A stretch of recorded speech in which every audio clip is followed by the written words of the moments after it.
Hello, Pridelings, and welcome back to the Cat Pride podcast. I am your hostess, the Alien Cat. We are back to continue to talk about Stranger Things, is more so specifically season 2 of Stranger Things. I have finished my binge watch of season 2 of Stranger Things last night in order to properly prepare myself for today's podcast episode.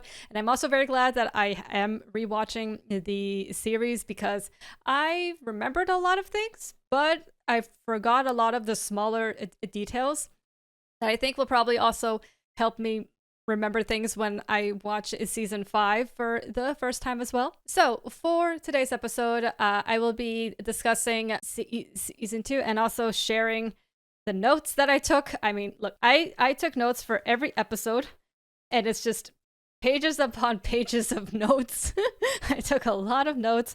Mostly it's also smaller scenes that don't necessarily mean anything. I mainly wrote down a lot of scenes so that one, I would remember which episode they were in, but also because some scenes were done in a way that I thought was really clever, and I wanted to talk about them. I mean, just look at this.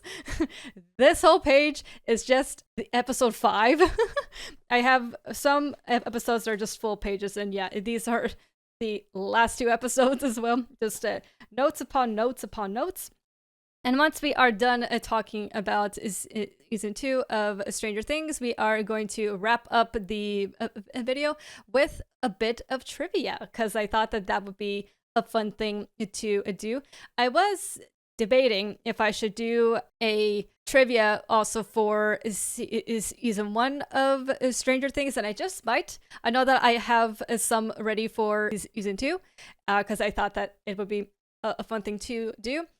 I will consider doing season 1 as well, because we didn't get a chance to do that in the first episode, because I really wanted to talk about books and stuff that I was reading. So yeah, grab a drink, grab a snack. I just had lunch, so I'm not too hungry, but I've got some ice cold water with me as per usual, and let's just get right into it. So yeah, let's start with the first episode of season 2, Mad Max. I have to say also, I mean, I know that Mad Max is a known name. I get that. I used to have a dog. I called him Maximilian Pegasus. Yes, I named him after that weird dude from Yu-Gi-Oh!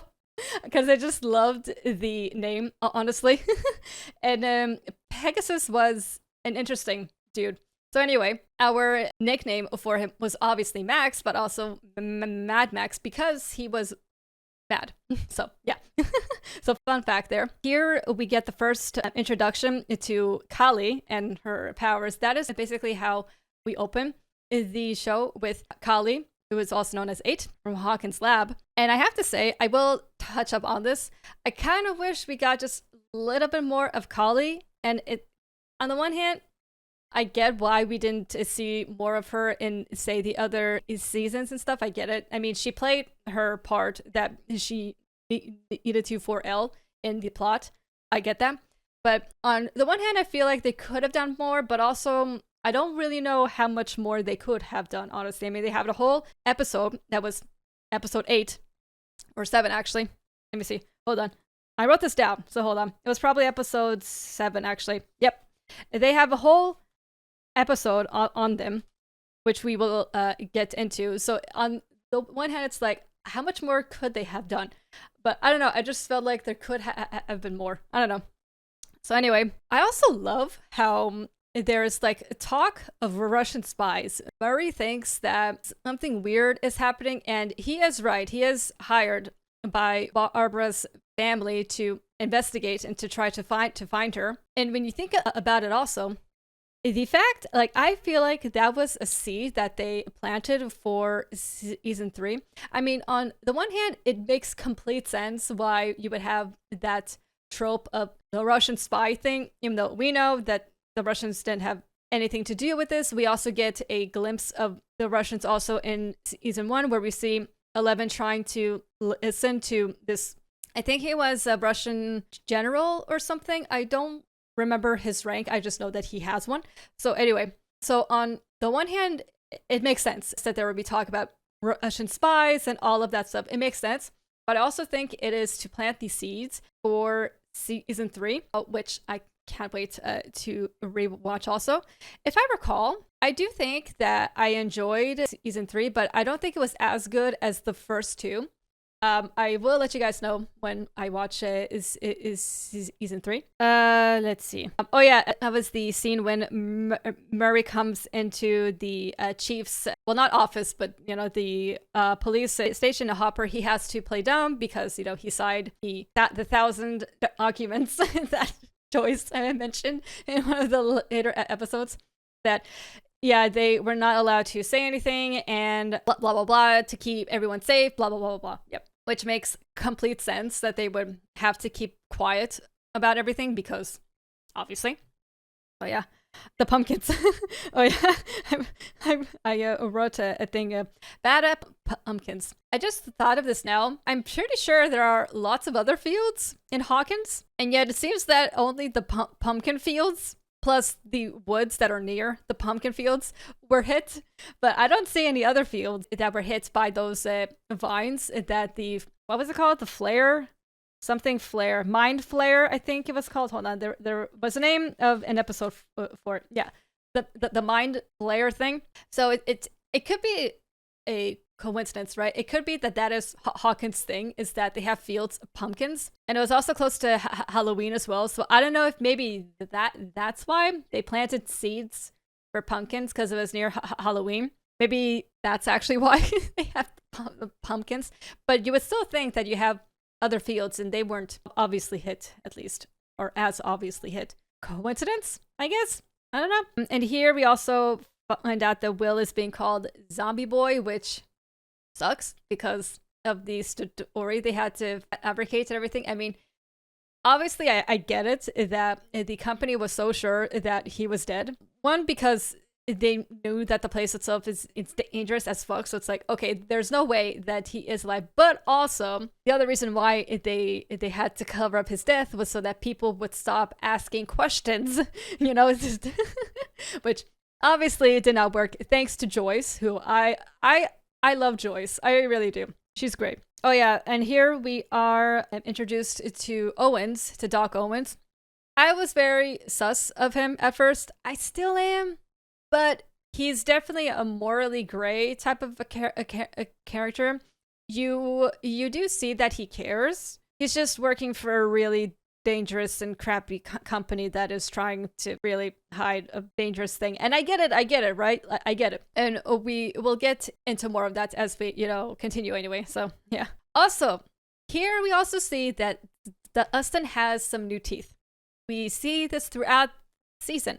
And I think I remembered that in season 3, either his teeth fell out again, something happened with his teeth, and I remembered that it bothered me. That was like, wait, but he had new teeth and now he doesn't have anymore. I was so confused. So I wrote this down so that I would remember this also for season 3. I mean, to be fair, for all I know, that could have happened in season 4, but I'll be keeping track. Let's see. I also wrote down that it's interesting seeing the effect of being forced to keep everything a secret. You definitely see the strain it has, especially on Nancy. She's the one who is having a lot of trouble keeping quiet, and we see what happens with that afterwards anyway. Yes, and I also wrote that the show is amazing. It really is. I don't know what made me write it, but it's just really good. And here we also see that Hopper is hiding 11, and I believe in the following episode, episode 2, is when we find out what happens to 11. Yep, episode 2 is called Trick or Treat Freak, and it's basically the episode where we find out what happened to 11 after the end of season 1, basically. And so she found this small gate, she went through it, and she also went to Mike's house, but she saw that the company was there, or as they like to call them, the bad people. So she left. And oh yeah, I also wrote down here that poor Elle, all she wants to do is just go trick-or-treating. It's very hard being locked up in a house for a long time, many months, if not almost a year, especially when you're a kid who was already locked up since birth. So to go back to it, I mean, obviously, it's not the same as being in a lab and being prodded and used for tests. It's not the same, but just the not being around normal people. The only normal person she is near is Hopper. But if that's your only social interaction that you have, it's not healthy. Obviously, he does this to keep her safe. I get it. I'm not faulting him at all. I totally understand him. I'm just saying that it's completely understandable for Elle to kind of act out and lash out and be, well, not mean, but just be angry. Be very, very angry that she feels like she's back where she started, but basically being trapped. and she was really trying to convince Hopper that nobody will see me if I'm in a sheet. Because she was trying to be a ghost. And it was really cute. I was like, oh, the poor kid. So yeah, I also wrote, and again, I love the show. I think the main reasons why I write this down is just because of the interactions that the characters have with themselves, with others, and with the world. It's just, they're such beautifully written characters, and they feel very well rounded and real. They feel like real people, and it's just so great. Billy is an asshole. I'm just saying that there. Billy is an asshole, and yes, you can make the argument that he's complicated because of his dad, who is also an asshole, and that is true. We see this in, let's see, I don't remember which episode it was, actually. I'm assuming in episode 8, I guess. Yeah, in episode 8, we really do get a glimpse as to why he is the way that he is. I will get more into that when we reach that episode, but Billy is a fucking piece of shit. Part of me is also glad that he dies in season 3 because he is an asshole. But I also get that Max was having a lot of trouble dealing with all of that in season 4, which it makes sense. I get that as well. But I feel like I'll probably be able to have a tiny bit more insight when I rewatch the show, and we will get into that as well when we talk about them in the next podcast episodes. So let's see. I also wrote that Joyce and Hopper are cute because they really are cute. I know that Joyce is with Bob here, but they're really cute as either a couple or friends. I love them, honestly. You can definitely see that there is a chemistry between them, and I think that they fit very well together, not only as a couple, but as also friends as well. Next episode is episode 3, The Pollywog. Now it's the episode where Dustin has a new pet. My only question is that this creature, Dart, has had about a year to grow. And yet it only went from this slug that was like yay big that Will coughed up 1 year prior to this season. So he went from this to something slightly bigger. Whereas once Dustin gave him chocolate, somehow he grew from like a little thing that looked like a tadpole with 2 legs, and then it just grew and grew exponentially fast. I guess what I'm kind of having trouble with is that this creature had a whole year to try to find food. Now, either it wasn't able to find the food it needed to actually grow, or I don't know. It just feels kind of weird because that creature wasn't stuck in the trash can for the whole year. It went into the sewers. It could have taken it a while, I guess, to find nutrition, I guess. But it grew very quickly when Dustin gave him the chocolate. And obviously it grew more because he ate the cat. That was a really sad scene. That was so sad. Poor Muse. Let's see. Actually, I just realized this is the amount that I wrote for episode 3. Most of this is literally what I just said now, in that I don't understand how Dart grew so quickly when he had a whole year to freaking grow.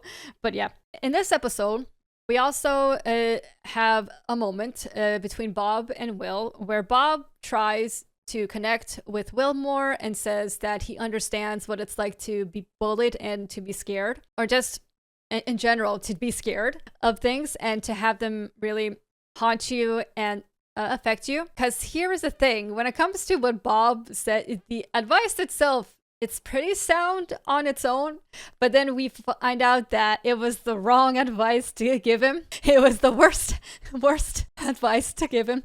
Because that is exactly how the Mind Flayer got into Will and latched onto him. So, yeah. But I think what I like is that, one, it also shows that, hey, not everything that we say will happen, because that is also a thing that you see in a lot of TV shows and films where you have, like, say you have characters, they say a thing either to help enrich in the world and help us gain a better understanding of what is happening, or it's something that we say this, but what will actually happen is the exact opposite. So I think that that was a cool way of doing that. Also, it also proves, I think at least, that sometimes when you try to stand up to the bully, shit goes sideways and really bad as well. That is the issue. I mean, I personally believe that for the most part you should stand up to the bully, but sometimes it really is best to just keep your head down, wait it out. It really is a case by case thing, and that it's not easy to either not do anything or to even try to do something. It's hard because you have plenty of cases where you have people who try to stand up to the bully only to get into much deeper shit with them. Or if you don't do anything, then they will continue to act the way that they do. And that also sucks, because a lot of the times also, you know, you tell your parents, you tell your teachers, you tell the principal. Sometimes they are able to help, but other times it can make things worse. You know, it's really hard. So what I personally liked about this is that it does show that even if you try to stand up to things, it doesn't always work. I mean, at least that is what I took from it. So yeah. I also think that Bob in itself, he's a pretty cool character. Next, we have episode 4, which is Will the Wise. And I have a whole page on this episode. A whole page. Let's see. The scene where the creature went into Will was so well done. Oh, yeah. Yeah. I also wrote that. I also love that Joyce isn't Miss B. Yeah, Joyce is so quick to believe the unbelievable. Also, she's just, nothing gets past her, honestly. When it comes to these things, like, she knows that something's wrong. But also, yeah, when episode 3, it basically ended with the Mind Flayer catching Will, and the way that it played out, you have the flashbacks of Will and Bob as well, that he was really trying to stand up to this creature and stuff, and it was basically going, nah, bitch, you're mine. Also, I thought of this now. It's refreshing also because you have films, TV shows where the characters, they do learn to stand up for themselves, and a lot of the times that it is enough for the creature to back off. Usually, I think because it's more so used as a symbol that if you stand up to your fears, then it'll make you stronger as a person, blah, blah, blah, blah. Whereas here, they basically went, nah, bitch, you mine. I think it also shows that the Mind Flayer is a creature that is not so easily beat. Like, you can't just beat it with your courage and your confidence. Nah. You need a whole lot more than just that. Plus, you also need a team. I think that was also the point. The point of that is that you can't always stand up to bullies or evil creatures. In this case, alone. You need a team, which is what happens at the very end of the season also. So, yeah. Okay, I wrote here that I forgot that Elle went back to the house after her trip to the school. Oh, yeah. I remember now. I was like, wait, what happened? Right, Elle went to the school because she was trying to look for Mike, and then she saw Mike with Max, but Elle was not happy that Mike was speaking to Max, so she kind of pulled her off of her skateboard, and Mike was trying to find her stuff, blah, blah, blah, yeah. And here I also wrote, it was only a matter of time before Elle snapped. As I mentioned, it's very understandable as to why Elle snapped, because, again, it's not good for people to be trapped in places for so long. So, yeah. Oh, yeah. They made another parallel between Will and a school teacher was talking about viruses and how they try to... Or no, sorry. I think it was fear, actually. Let's see.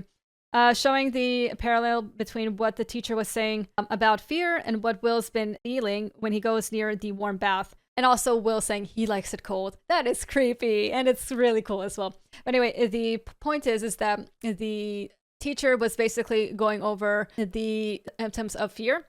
And that was exactly what was happening with Will and the Mind Flayer as well, because he lacks a cold. So yeah, I just thought, like, I really love the cinematography of the show. I think it's just brilliantly done with the parallels and the flashbacks, and those times where they have the camera angle and then they just turn it upside down. It's like, yep.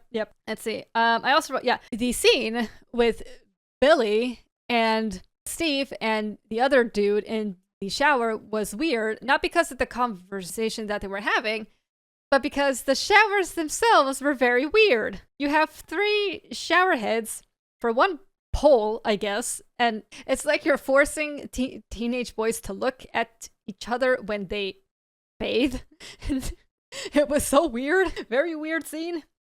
Anyway, there was the scene also where Nancy and Jonathan, where they were at the park, they were waiting for Barbara's mother to come, when in actuality what had happened is that they wanted the company to find them so that they could infiltrate the lab, get them to say things that would be bad if they was ever caught on tape. So yeah, anyway, but the scene where Nancy and Jonathan are at the park looking around, and you can tell that there are people that were planted there.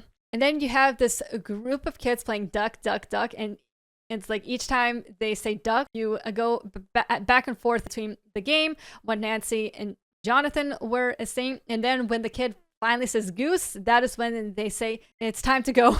So I thought it was like, yep, so well done. I love that. Let's see. This is also the episode where Will draws the map of the vines that are all over Hawkins. One thing that I found interesting is that the lab people, they were burning the gate, and yet it didn't hurt Will. So I thought on the one hand it was a bit weird because you heard the screeching sounds. Like, I understand it hurting Will when the soldiers were in the tunnels when they got Hopper and stuff. I get that. But the gate itself, because again, if there were no screeching sounds, that would make sense. But the screeching sounds that were coming out of whatever would make it seem that it was connected to the mind flare, I think. But then again, if the demodogs get hurt, then the mind flayer doesn't really feel anything. But still, the gate is connected to the tunnels. So I don't quite understand why, when the scientists, when they were torching the gate, and again, there were screeching sounds. So something was there. Maybe it wasn't completely connected to the mind flayer, I guess, because the mind flayer had the tunnels, so it didn't really need the gate. Maybe that's why, I guess. I don't know. Let's see. I also wrote poor Max having to deal with Billy. Yeah. I mean, that also would... it makes sense as to why she is also a bit of a bratty jerk. I mean, I don't blame her or anything. She has had a bit of a rough childhood. I will say, though, Max is very good at asking the tough questions also. So, yeah, here is the episode where Dart killed the cat. We're really sad. And here, the last scene of episode 4 is a scene where Hopper goes down into the tunnel, and then the camera goes upside down, which I thought was awesome. Next, we have episode 5, Dig Dug. Let's see, I wrote that I love how supportive Mike is of Will, which honestly, yeah, he is basically been one of his biggest cheerleaders, honestly. And he's really caring also. And I think it also helps that Elle is not there, because in season 3, basically, Mike just wants to hang out with Elle, basically. So, but yeah. Here is also the episode where Elle finds her mom, and also the meanings behind the repetitive words that she says, which is honestly so sad that she is stuck in that dumb loop of, like, not only her birth, which was traumatic as fuck, but also having, like, seeing her kid at arm's reach and just being torn away from her again and being shocked as well. Like, she's been through a lot. I feel so bad for Terry, honestly, and it's like, I don't know if we even see her anymore after that. So part of me hopes that she would get better, but I feel like she's stuck like that forever, I guess. But it's interesting, though, that when Oh yeah, that was one thing that I was also confused about. Terry also has pet powers because when she was communicating with Elle, we saw the drop of blood come from Terry's nose. Terry also has powers? What happened? What? Is this why the government or whoever the bad guys, is this why they took Elle in the first place or something? So weird, because like Terry also has powers or an inkling of it, because when Jane communicates with Terry in that black void place, she looks at Jane like she is still there, but she is just trapped in that weird space. It's like really sad. Let's see what else. And here is also the episode where Steve and the Ustin, they team up, and I honestly think that they are such a great pair. They're so hilarious together. They're so good. Such a great pair. See, Hopper gets vined because, oh, poor dude. And here is also where Lucas tells Max everything, which is extremely, extremely risky. And this is also the episode where Nancy and Jonathan are at Murray's place and they come up with a plan of action, because he is right in that you can't just go and tell people that this insane, crazy monster from another dimension has been at loose. People, your average Joe is not going to believe that. They're going to think, what? You're crazy. It's far-fetched. And so when he comes up with the idea of, you tell them a story that is as close to the truth as possible, but that it's also familiar and easy for people to grasp. It just goes to show also how things can be manipulated also. And also Dr. Owen, so we get to see a bit of a glimpse that he may be the new Papa, basically, and that he definitely seems like the bad guy, because he was threatening Nancy and Jonathan and doing some sketchy shit and stuff, and that's fair. But here we also get a glimpse of him being like, we have a problem and we need to deal with it. At least with Owens, he seems to have a bit more of a moral compass. He still did some crappy things, but like, it's complicated when you're dealing with a gate to the upside down, and it's just teaming with monsters and stuff. And here is also the episode where when they get Hopper, they torch up the tunnels, and that is when Will actually starts to get hurt. Episode 6, The Spy. Let's get right into it. I didn't write too much on this episode, only that Dart is now a big boy, and that Joyce is awesome. She really is. I feel like watching this, I feel like Joyce is really becoming one of my favorite characters of the show. She's just so good. Like, she's weird and she's crazy, but she is just so caring, loving, and she's very smart as well. And she's such a mama bear that, like, so awesome. And here is also the episode where Nancy and Jonathan take things to the next level, and nothing comes out of it yet in this season. I don't remember. I think that they do end up actually being a couple, but I don't remember if that happens in season 3 or season 4, or possibly both. I don't know. I don't remember, but eh. And here we also get to see the big gate. The big gate. The underground gate. Plus, up until now, Elle and Hopper, or I go back and forth between calling her Elle and Jane. I don't know what to call her, honestly. Because, like, on the one hand, I prefer to call her Jane because that's her birth name, as opposed to 11 or Elle, because that is a name that was tattooed on her. So it feels weird to call her that, but Elle is also a cute name. So anyway, basically up until then, Hopper's and Elle's relationship has been pretty rocky, which makes a lot of sense, especially with him making promises to Elle, but he doesn't go through with them. And obviously something like that is going to frustrate her, and it's going to make her not trust him as much. So it makes sense. But once he actually says, I'm so sorry, over the radio, she isn't even there to hear it. She does hear it in a dream that she has, but I don't think that she actually thought of it or heard that. Like, I mean, no, she heard it, but I don't think she realized that that was what he actually said and that it wasn't just a dream. But at least in the end, they do have a nice heart to heart. I think it was in episode 9, actually. Yeah, I think. Yeah.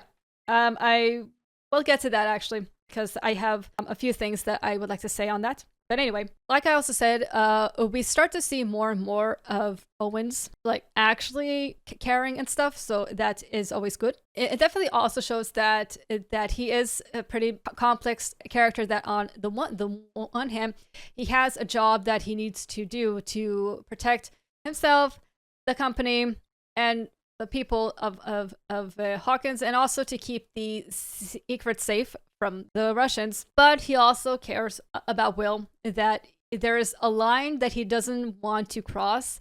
He's not willing to kill Will just in the hopes that it might help. Episode 7, The Lost Sister. This is the episode where we really meet Callie, K, 8, and number 8. Elle, she finds her, and part of me thinks that I'm glad that Elle went on this journey and everything. I really do think that she needed the truth. She needed to find her mother, to find out what happened to her. She needed to find out also who 8 was. Also, a clever thing, I don't remember which scene it was, but I think when 11, when she was back at her mother's house, there was a commercial that was playing, and then you see a big 8 on it, meaning Callie. So anyway, I'm also glad that Callie was able to teach Elle to harness her anger to fuel her powers. I don't know if it's super healthy, but it's efficient and it works. So yeah. But I'm also glad that Jane, she also went and did something for herself. Season 1, yeah, she runs away, but then she kind of gets looped in with other people. Whereas here, Jane is the one who's calling all of the shots. Like if she chooses to go to her mother's place, she chooses to find a Callie, she chooses to stay for a day or two to learn. And while they were going after the bad people that hurt them, it was nice to also see that for Jane, while she has killed in the past, when they're at the house with this I don't even know if I wrote his name down. Yeah, I don't know. When they were at the house where Jane and Callie were able to face one of the men that hurt them, and he also hurt her mother as well, Jane's mom. So when she saw that there was a picture of his daughters, that she stopped and she was like, no, I don't want to do this. It definitely shows that she's morally complex as well, that they're like, she has killed in the past to protect her friends and herself as well, but she's not willing to really kill in cold blood, I guess you can say it, especially when she knows that she might hurt others in the process. So yeah. I also do love how Callie, she basically forces Elle to face her fears when she makes her see Papa.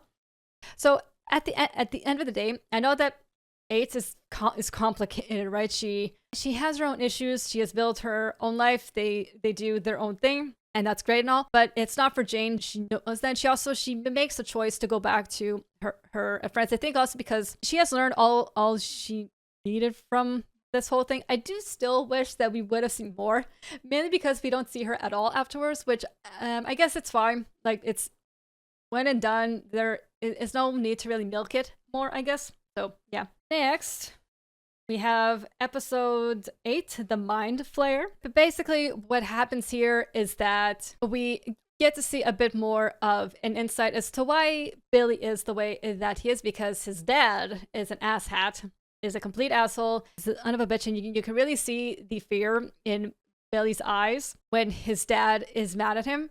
And that's also why he takes a lot of his anger out on Max, because she's smaller and weaker, so it's easier, you know.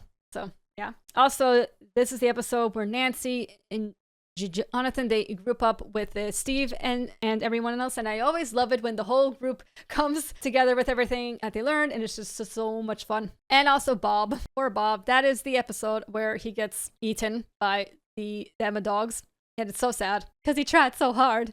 But I somewhat saw it coming, because when he barely manages to get away from one of those dogs, so there's a scene where they take an extra bit of time for him to like just stand up and just sigh in relief, and then it's like, so Sedge. And the last episode is The Gate. What an awesome episode. So much fun, so cool. And This is also the scene where Hopper and Jane, they have a heart-to-heart also, and he comes clean about what has happened to Jane as well. Mike gets angry, which it makes sense because, yep. But I really, really do love the scene where Hopper says, "I'm sorry" to Jane, and also Jane as well. She also says that she's sorry, and that they have a really, really good heart-to-heart. And I just thought that was such great progress for them as not only characters, but also for their relationship. Because there are a lot of times where sorry is not enough, but I think for this, that's what they need it, honestly, because they usually don't work unless your actions follow them up. So, but very good heart-to-heart anyway. It's progress. It's good. I love the kids and Steve. Steve is great. It's just so great. But also poor Steve is always getting his ass kicked. This is literally what I wrote. I love the kids and Steve. Steve is great. Poor Steve is always getting his ass kicked. That's what I literally wrote. But seriously, he always gets his ass kicked. The poor guy, honestly. Also, Dart is really cute. I know that he is a monster, but he is cute, and it is a shame that he also dies in the end. I also love it that Max was the one who drugged her brother at the needle. I think that was also a great turning point for Max to be like, enough is enough, you son of a bitch. So yeah, Jane Hopper. Oh yeah, the birth certificate for Jane Hopper. So cute, honestly.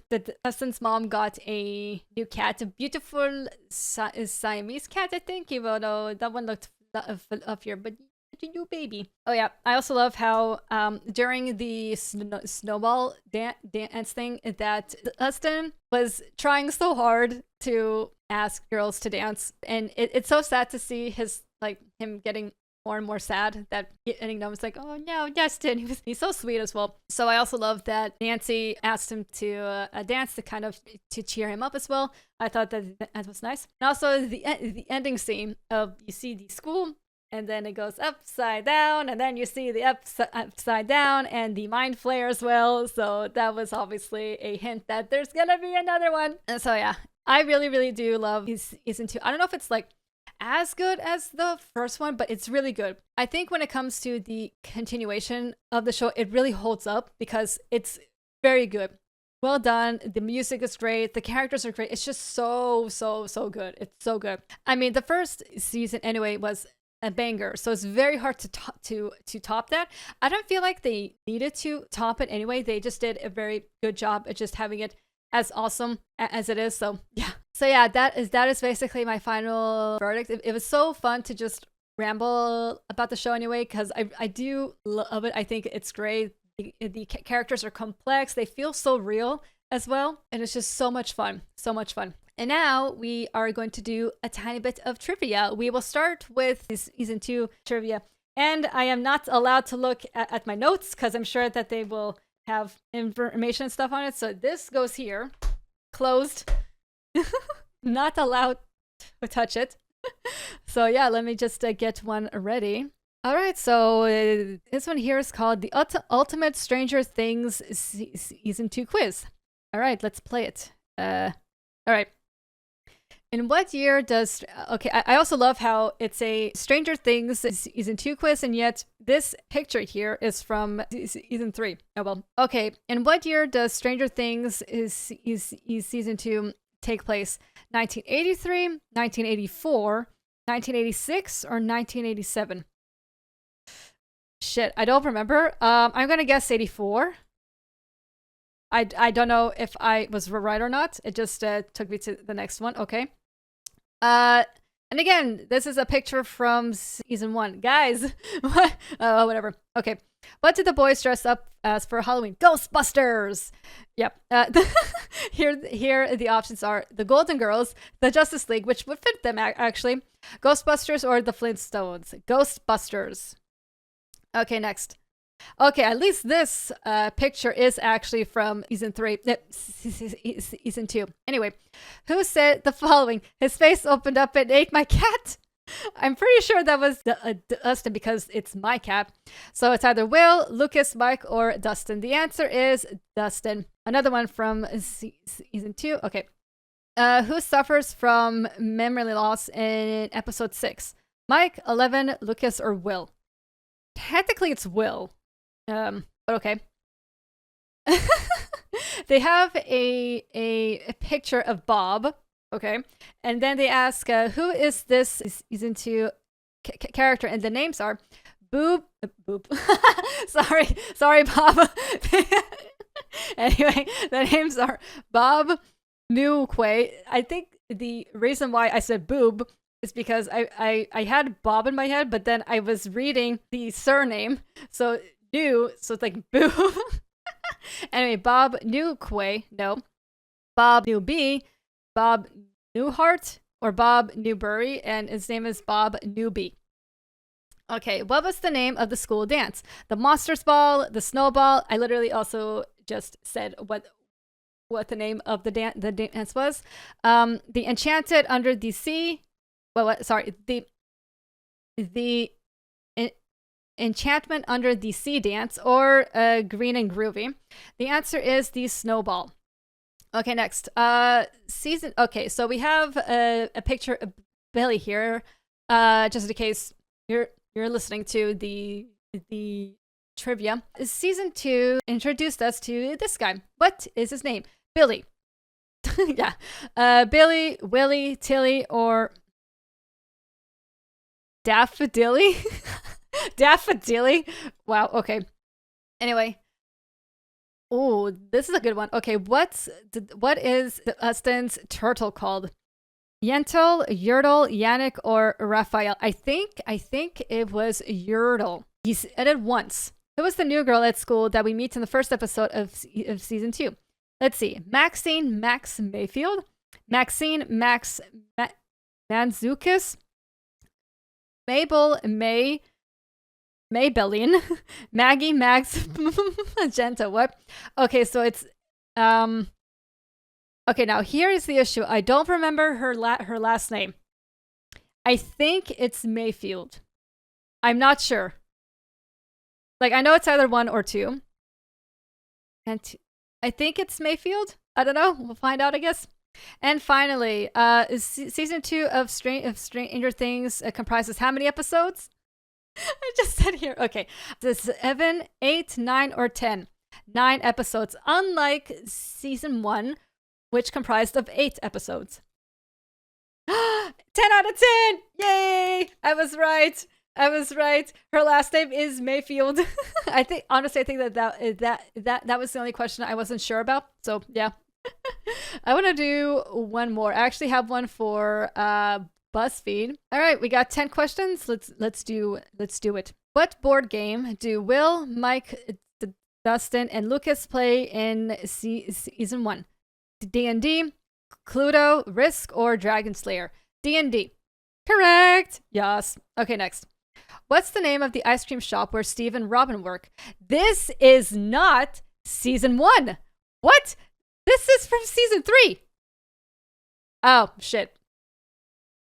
You know what? Screw it. Started this already. Scoops Ahoy, it's called. Oh, well, screw it, I guess. What is the name of the town where everyone lives? Gawkins, Lawkins, Hawkins, or Dawkins? Hawkins? It is Hawkins. All right. What character always says friends don't lie? Will, Lucas, Max, or 11? 11. Okay, next. What song reminds Jonathan of Will?